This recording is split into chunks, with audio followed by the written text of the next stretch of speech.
el exec, el Vele, el Vele, el fenómeno que todos quieren ser, el chamaquito que no pueden entender. How we doing, guys? How we doing, guys? Sorry, I forgot my mic. That's absolutely hilarious. I forgot to put my mic in front of my face. That's insane. Anyway, welcome to episode 167 of the Exec Talk Podcast. I'm your host, El Velez, El Exec. Like, subscribe, comment, hit the notification bell if you're new, and if you're not new, follow me on all my socials, and let's get cracking on some conversation and everything. We're in the middle of literal football mayhem right now. 7:30 right now. I might have it pulled up on my phone if it starts before I finish this episode. We have the first leg of the NCAA semifinal, Notre Dame, Penn State, right here in Miami, at Hard Rock Stadium in the Orange Bowl. Listen, I'm going to be very honest with you. I am leaning Penn State. You guys might say, whoa, leaning Penn State. Well, why are you leaning Penn State? Well, all right. First of all, best tight end in the country, Tyler Warren. He's going to be a top 15 pick, if not top 20 pick in this year's draft. Mel Kiper's number 2 player overall in the draft, Abdul Carter, is a game time decision. Well, game time is in 20 minutes. So nothing has come down yet. That means usually that he'll play.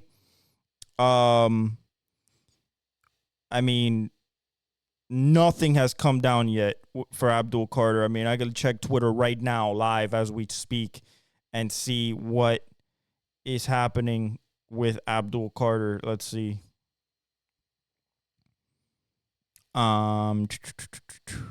Is he playing? Heavily wrapped. Expect him to play tonight, but he may be used more situation. He averages 46 snaps a game. We'll see if he's healthy enough to get near that tonight.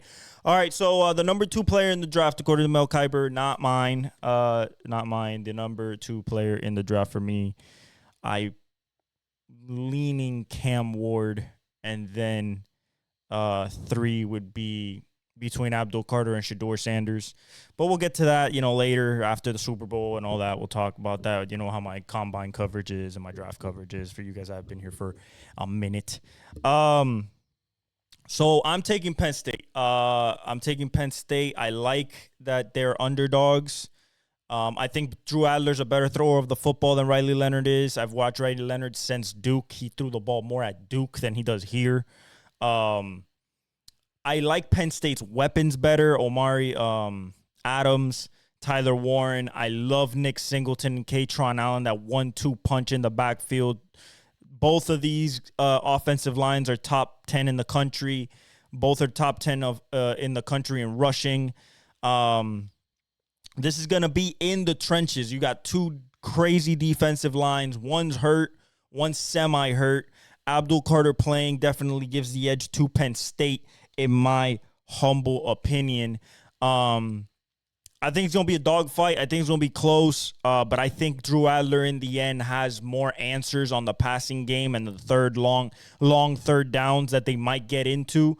That Notre Dame, to me, it's Jordan Faison, and that's kind of it. Not counting, of course, Jeremiah Love and Riley Leonard's running ability.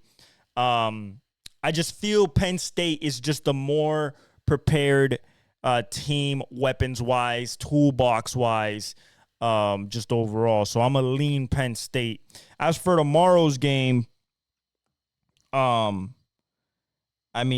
game is a doozy, but I think that the outcome of this game is going to really come down to what are you doing about Jeremiah Smith? And on the other side, can Quinn Ewers match Will Howard's accuracy? Can he match the deep ball? Can he hit Golden? Can he hit Moore? Can he hit Wingo? Wingo. Can they use Jaden Blue? Can they run the football against JT, against Sawyer? That's my can they pass the ball on Caleb Downs? Can they run the ball on Caleb Downs? I think that Weiser and Jaden Blue are gonna be just as big as Travion Henderson and Quinshon Judkins in this game. I'm leaning Ohio State just because it just seems like they really are clicking on all cylinders. And the last time I saw Texas, they almost lost to an Arizona State team that had to come back, and it was just one player essentially to win in overtime. I just leaning OSU. It's in Texas. Yes, it's basically a road game for Ohio State. But just there's nothing you can do with Jeremiah Smith. Makuba's not gonna cover him. He covers kind of like the slot. He plays kind of safety sometimes. Then you have Emeka Ibuka.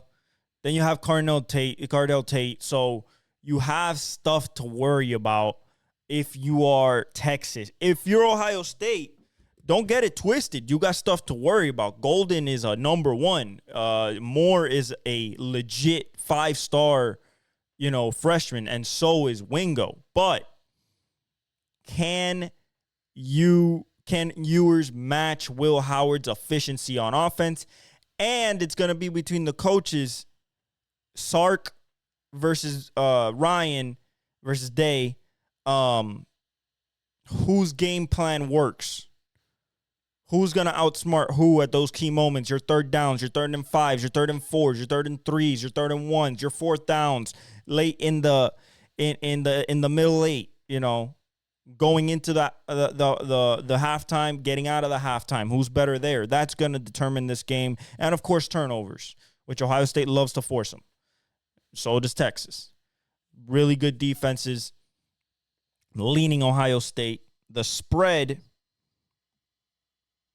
is -6 for Ohio State. So it's basically a touchdown.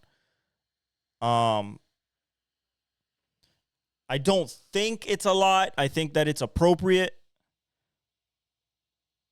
But Texas is the type of team that they can just go nuclear. You know what I'm saying? Like Golden, Wingo, Moore, Jaden Blue, Quintravion Wisner. I believe his name is Quintravion. If it's not Quintravion, just Weiser. Okay. I just believe that they got horses on that side. But coming on the defensive side, I think Ohio State has the best. Even though Barron is the Doak Award winner, the best corner defensive back in college football is on Texas. But I just think that Ohio State just has too much. It just has too much. All right. Super wild card weekend. Yes, I'm still calling it super, just like Pat McAfee does, because they did it last year and it sounded great, and it was because they added 2 more teams. So I think that they should keep it. But let's get it. Chargers, Texans. Essentially, Harbaugh, Herbert, Bosa, Mac, James versus CJ, Nico, Mixon, Daniil, Will Anderson, and Derek Stingley and Alciz Al-Shaair, which they're getting back from suspension. I know it sounds like a mouthful, but let me break it down. Between Herbert and CJ, the only thing that is differentiating factor between them, they're both stars. They're both great quarterbacks. One has been playing better than the other. One, I believe, has better coaching than the other on the offensive side of the ball. Bobby Slowick has kind of had a meh season as an offensive play caller. But there's a lot of injuries. No Stephon Diggs, no Tank Dell. That really affects things. So quarterback-wise, you lean Herbert. Okay? You lean Herbert because he has the Harbaugh. But receiver-wise, yes, you got Ladd McConkey. Johnston is showing some explosiveness. But besides that, you're going to throw to Will Dissly? Is that what you're going to do? Josh Palmer hasn't done anything this year. Is that what you're going to do? Darius Davis. Is that what you're going to do? So, number one-wise, Nico. All day. That's an all-pro. If he didn't get hurt, he would have been challenging for the yards and touchdowns title with Jamar Chase. I don't know if he would have beat Jamar Chase for the Triple Crown, but he was the leading receiver in the NFL when he got hurt. And he already had over 1,000 yards, and I had been like 4 or 5 games. So he was going nuts. Stupid. He had like 6 touchdowns in the first 4 games. So, number 1, Nico. When you get to that 2 spot, that's where you put Lad. Because it's going to be basically John Mechie, Xavier Hutchinson, like Dalton Schultz. There's not a legit number 2 for CJ. Unfortunately. It just isn't. It might be Joe Mixon. With the checkdowns and screens and stuff. So number 2, Ladd McConkey. Number 3, Quentin Johnston. Just about what he's shown me. What he's shown me. What he has shown us the last few weeks is what we expected when they picked him last year out of TCU after having that great year and taking the team to the national championship to get spanked. Just murdered. But besides that, that to me shows that, 1, he's not dropping balls as much as he used to. He still has them, but he doesn't drop those big ones. Okay, those big, and he's getting more explosive after the catch. So where am I leaning? To be honest, although it's in Houston, I think the injuries are just too much. The reason why I say that is because I don't think that Will Anderson and Danielle Hunter are going to get the best. They're going to get some damage.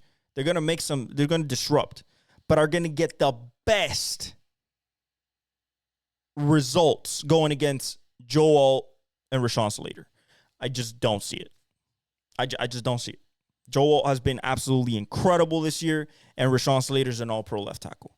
So I don't see it happening how the edges will affect Herbert enough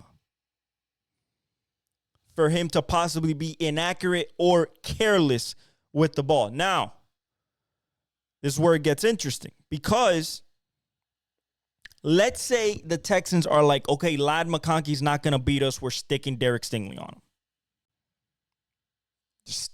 We're just number 1 versus number 1. This is what you got. And they try to take him away.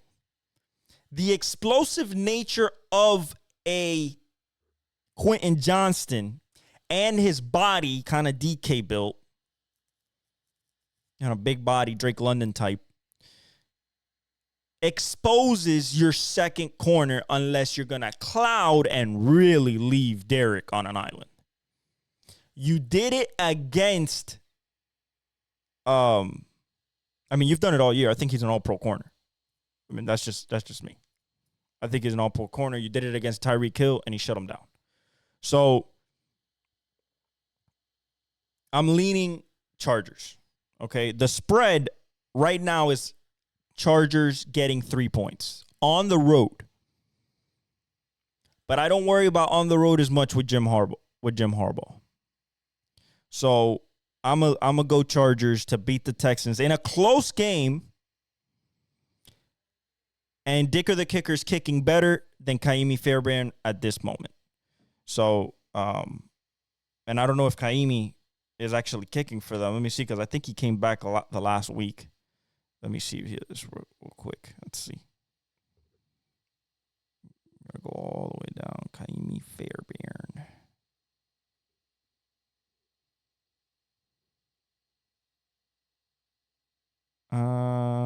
News.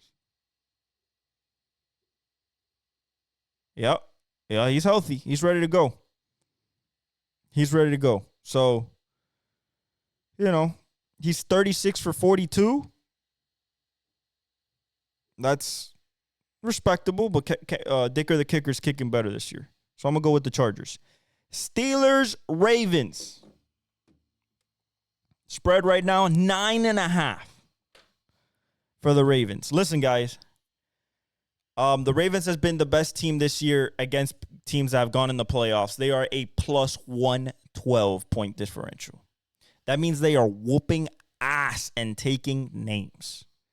Okay? I do not see a world where the Pittsburgh Steelers defense somehow in the second half, the first half could be a wash. This thing could be 3-0 first half. I don't care. When the second half hits and Derek is still getting carries, because I do not think that that Harbaugh is going to make the same mistake twice that he did last year against Kansas City, not running. He didn't have Derrick Henry back then, but, not running Lamar more. And Lamar's pinpoint accuracy, even if he does not have Zay Flowers, I believe in Rashad Bateman. I believe in Mark Andrews. I believe in Derrick Henry running the football. I believe in Isaiah Likely, who would be a big part if Zay is not able to go, which what it's looking like, because he did not practice today. By the way, Jalen Hurts did practice today. Full participant. He's playing. And we'll get to that game later. So starting off with the basis of no Zay Flowers, but now you're going into the game instead of heading with a Gus Edwards or a Keaton Mitchell or a Gus Edwards, honestly, because that's who is, and a Justice Hill, who that's what you walked into the playoffs last year with, because Keaton got hurt and you didn't have a Derrick Henry. I think with Derrick and the defensive and how it's playing with Kyle Hamilton back at his natural safety spot, the star position, covering tight ends, coming down in the box, blitzing, being that basically Tyrann Mathieu, Troy Polamalu, that type of safety. I think that it propels the Ravens to, one, control the ball. Two, if we're talking about running games, these two are miles apart. You're talking about the number one rushing game in the league, or the number two, I think, behind Eagles, if I'm not mistaken, in the league with Derrick and Lamar. And then you're talking about basically non-existent Najee Harris, Jaylen Warren kind of duality with not very good blocking or scheme. Even though Arthur Smith is a good scheme for runners, but he doesn't have a Bijan this year, or a Tyler Algier, to be honest. So already right there, I'm leaning Ravens. I'm picking Ravens. Now, am I taking the points? Because I know you guys care. So I'm going to give you both sides. I'm picking the Ravens to win, and I don't think it's going to be close. But 10 points is a lot. Against your division rival for the third time. They already beat you at your house. You beat them at theirs. But honestly, I just think Lamar's playing too good, man. I think even without Zay, we've seen him without Zay, and he's turned Rashad Bateman into a number one, man. So Mark Andrews is playing great, and I think he's heading into the best part of his year right now, cooking. Isaiah Likely's a weapon. You still have Derrick. You still have Lamar, not only throwing but running. I just think it's too much. I don't think Russell Wilson, after the performance that George Pickens had last week, the defense is gonna play great, but at some time they're gonna get tired.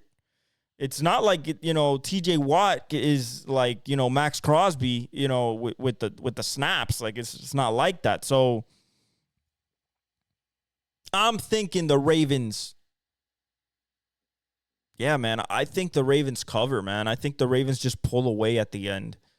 I just don't see how the Steelers can keep up without being able to run the football and hoping and praying for a 3rd down and 5 shot, or a 2nd and 10, 1st and 5, like just shot down the field, hoping and praying that they hit 30, 40 yards. Or maybe you'll break a tackle or something with George Pickens. Like, there's just nothing else that they can do. They might throw it to Freiermuth, but that's one guy. And you have Kyle Hamilton to neutralize Freiermuth.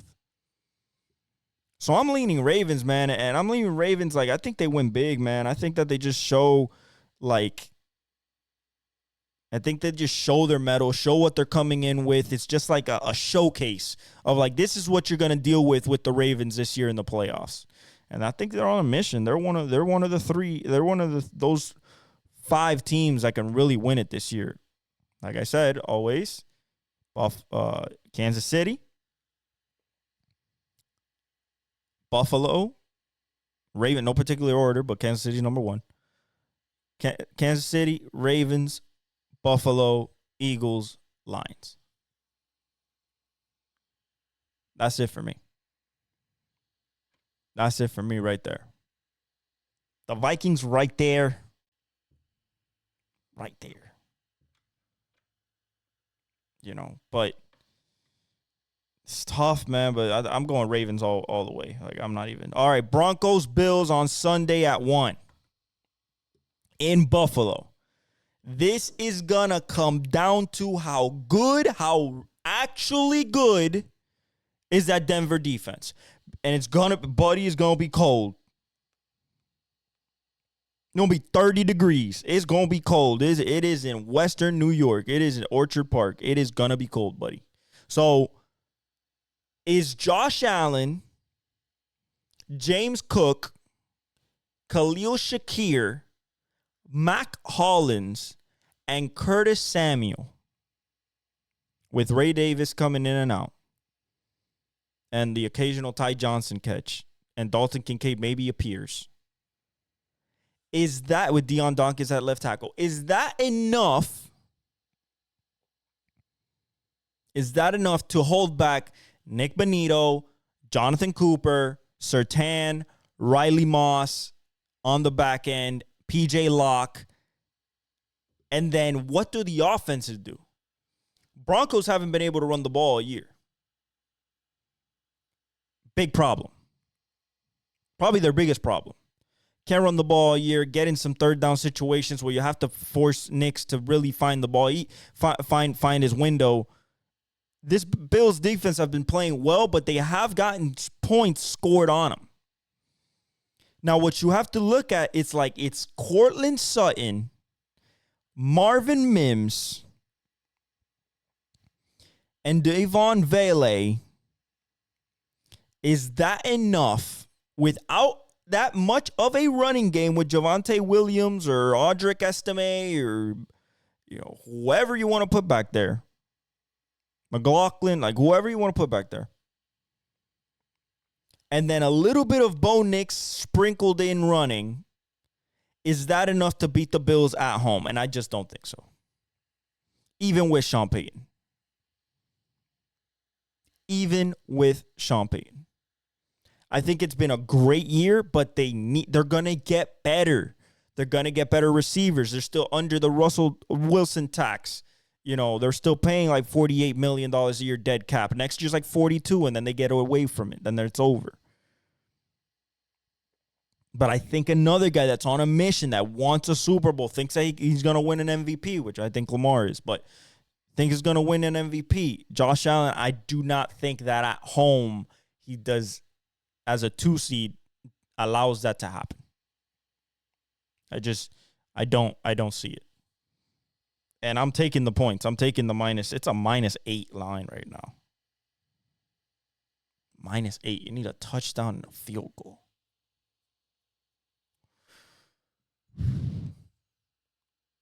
That Denver defense is really stingy. The thing is, can the Broncos score on them? What we've seen from Marvin Mims the last couple of weeks as a receiver excites me. Okay? But am I willing to stake it on that? On just I've seen a little bit of Marvin Mims and I like what I see. After he hasn't been producing until now. And Cortland has a 1. versus Teron Johnson or whoever they want to put out there, Kyrie Elam, whoever. Yeah, I'm taking the Bills. But Broncos +8. I like that. I like that better. I just think the defense, the offense is going to score enough where the defense is not going to be as tired because Sean Payton likes to control the ball. So I'm going to go with the Bills. Packers, Eagles with Jalen Hurts at the bank. Saquon back in the playoffs. A.J. Brown healthy. Devontae Smith healthy. Whole offensive line, best rushing game and offensive line in the NFL. And a D-line who you do not want to mess with. Line is at 4.5. I'm going to tell you the pick, and I'm going to break it down. I'm going Eagles with the points. Now I'm going to tell you why. Packers have no Christian Watson. What does that mean? That means Cooper DeJean and Quinyon Mitchell, along with Darius Slay, are going to be dividing Romeo Doubs, Jaden Reed, and Dontavian Wicks with no Christian Watson. So basically, you don't have a nasty deep threat. You got a deep threat in Jaden Reed, but you don't have a nasty deep threat that can really push Quinyon. Quinyon runs a 4.31, 4.32. So like Quinyon is fast. Like if not, he ran a 4.29, 4.28. And then you have Jalen Carter in the middle, along with Jordan Davis. You have a more sharpened Nolan Smith Jr. And then you got a legit Bryce Huff.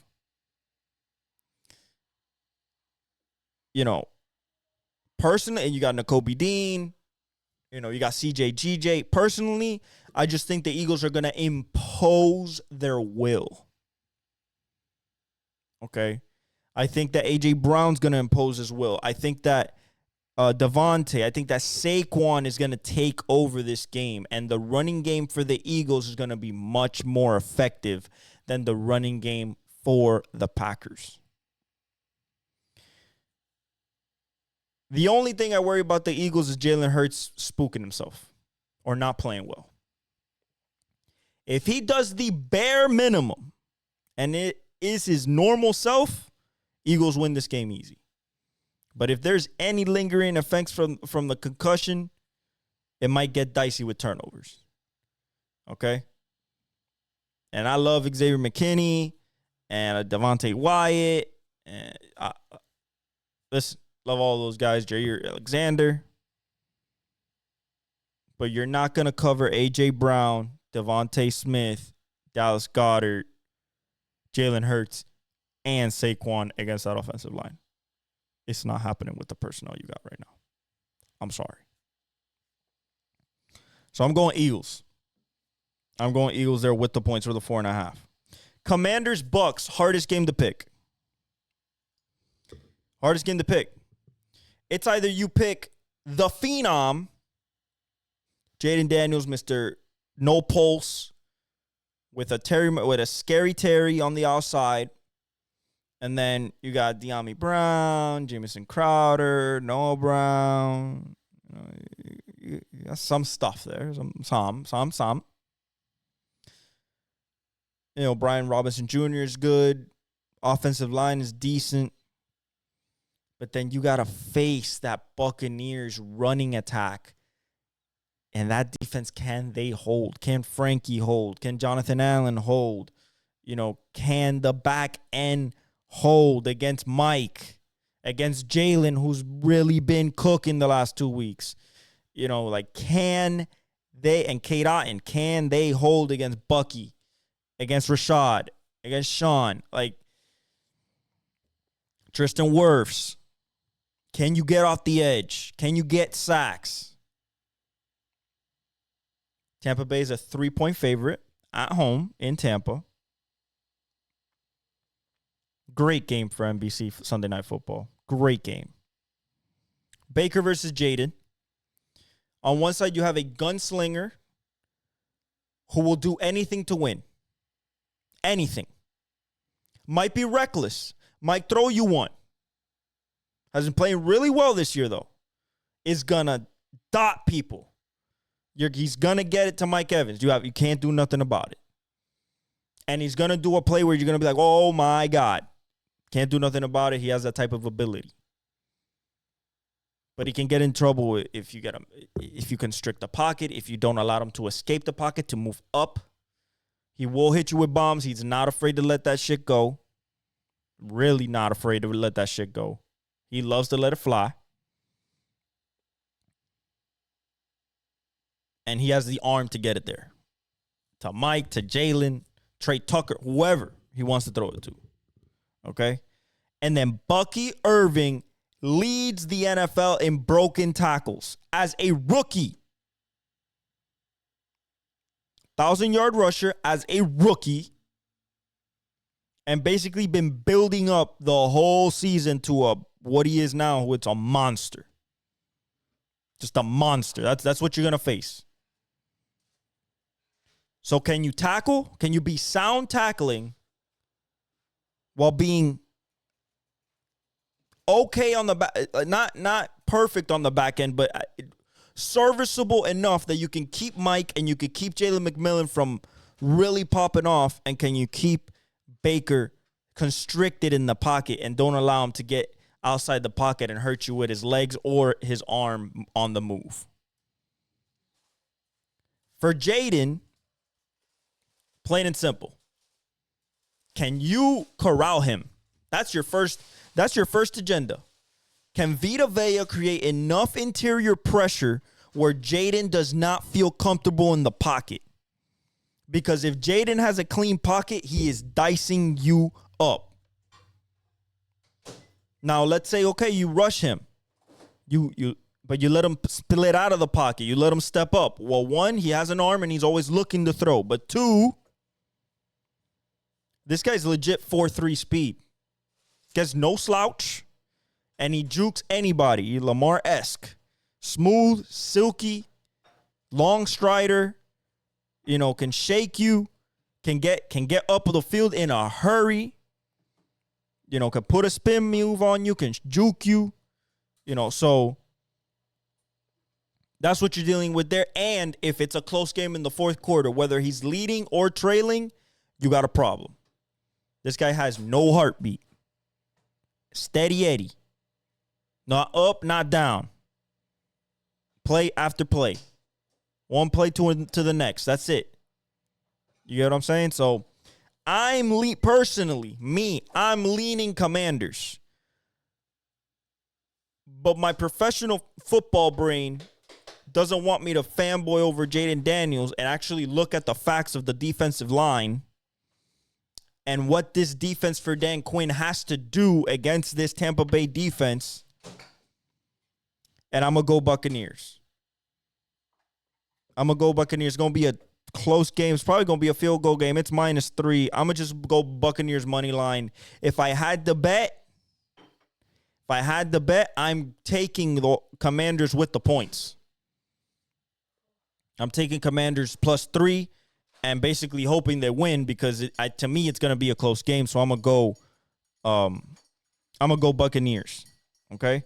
And finally, we got Vikings-Rams. We have Hall of Fame quarterback Matthew Stafford, Hall of Fame wide receiver Cooper Kupp, and probably one of his last legs heading into the playoffs because he has been literally slowing down this year considerably. Legit number one target, probably top 5, definitely top 8-ish receiver in the league in Puka Nacua. A top 5 rusher in the league in Kyron Williams, whether it's coming out the backfield or rushing the football. Very good contact balance, will always fall forward. Can hit the big one if he needs to. If he gets a crease, he will take it.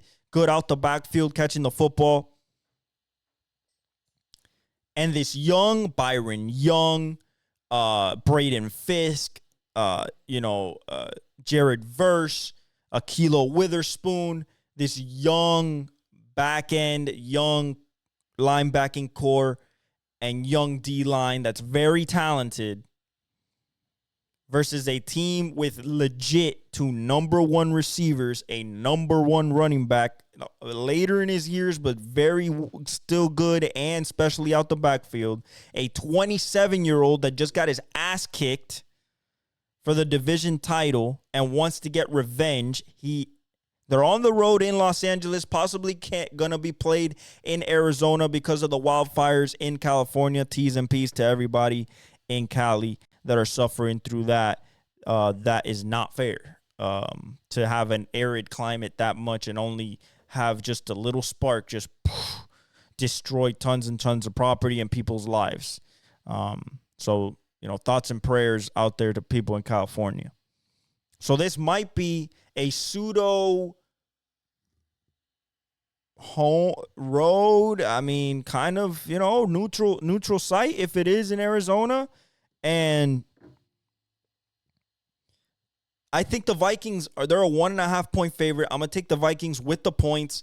I just think that the Vikings, although they're not playoff tested at the Sam Darnold department, I think that they have enough with the Brian Flores defense. You got Dallas Turner, and then that defense, you got Hitman and Byron Murphy, Pro Bowler, and you got people on that defense that they're not really well known, but they play really well in this scheme. Brian Flores is a terrific defensive coordinator, and I just think the Vikings are just gonna come with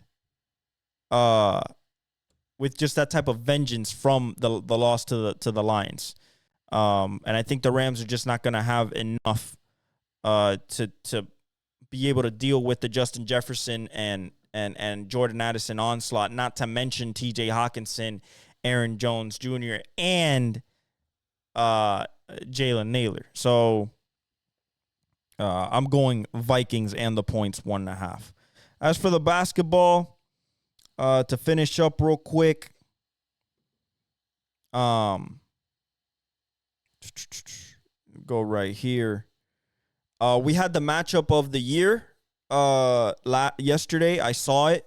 Cavaliers beat the Oklahoma City Thunder. It just looked like the Cavs, although they were at home, it just looked like the Cavs were just a more mature team. You could really see that the Evan Mobley evolution has really happened. He's way more offensively aggressive, going to the hole, taking his three, shooting at a 42% clip, by the way, as a 7-footer. Still elite defensively, getting blocks, getting offensive rebounds. Jared Allen is a great compliment to him. Not a much Darius Garland yesterday, not much Donovan Mitchell until the second half. They were facing a very good Oklahoma City team on a 15-game win streak. The Cavs were on their second 10-game win streak of the season. And the Cavaliers just looked a little bit more mature. Not that this in the finals would be different, but what I saw here, it just looked like just a little bit better shooting, a little bit better defense, just a little bit more better organization when in the critical moments. So to me, the Cavs are the premier team right now, but I love OKC. I love SGA. He's the odds-on favorite for the MVP. I thought he was going to win the MVP this year, coming into this year. Yes, I said Ant, but if I had to pick a candidate that when I'm looking at the candidates, it would be SGA because he finished second last year. All he had to do was average 30 this year and be the number 1 seed. And that's what he's doing. He's second in the league in scoring. So Cleveland is clearly above Boston right now, 5.5. On an 11-game win streak, just ridiculous what they're doing. You have New York jump to 3. They're behind 8. This 1 through 6 is divided by 13 games. This is not changing, guys. The only thing that could change, that I could legitimately see change, is probably Orlando and Milwaukee, 11 and 12.5 back right there, 4 and 5. Maybe Indiana I'd say Indiana all the way to Atlanta in the 9th seed. It's all half a game. They're all 13 and 13.5. And then Chicago's at 10. Philly, I think, is going to get into the play-in once they really get their legs under them. They're 6 and 4 in their last 10. And then after that, it's done. Brooklyn's done. Charlotte's done. Toronto's done. And Washington's garbage. So, but the East is really not going to move that much unless, Paolo's coming back, I think, in the next back-to-back. I think it's tomorrow, maybe today. Paolo's coming back. No Mo. He's gone. Franz is probably a little ways away. They still got Jalen Suggs. If Paolo goes back to what he was doing before he got hurt, which is basically almost being a 27, 28-point game scorer, I could definitely see Orlando jumping the Knicks. But right now, the Knicks are playing really, really well. 7-3 in their last 10. Orlando's 5-5 and, holding. If we go to the Western, OKC still has a 6-game lead on Toronto. Just absolutely disgusting.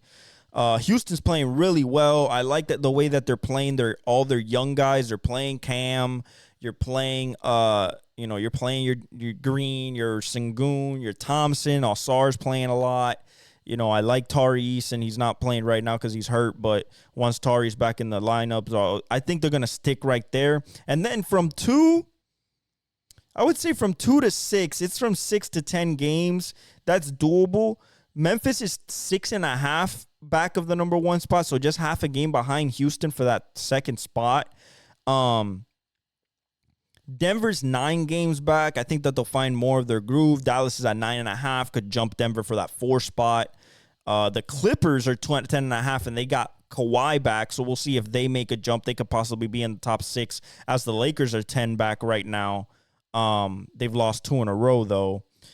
Minnesota looks like they're finally finding their groove. They're 8th. They're only a half a game back of the 7th seed and only a game back of the 6th seed, so they can maybe make some noise. Golden State's 12 back, so maybe they get their shit together. Maybe they can do something still. San Antonio at 12.5. Wemby's putting in basically all NBA season right now, doing everything. But they've lost 3 in a row. They lost yesterday to the Bucks. Sacramento's 12.5 back right there with San Antonio. Phoenix is 13.5 games back, and then Portland, Utah, and New Orleans, even though they got Zion back, they have no shot of doing anything. But yeah, that's episode 167, guys. I love you guys. God bless you guys. T's and P's to everybody in California. Let's have a great football weekend in college and in the NFL. God bless you guys, and I'll leave you all with the outro.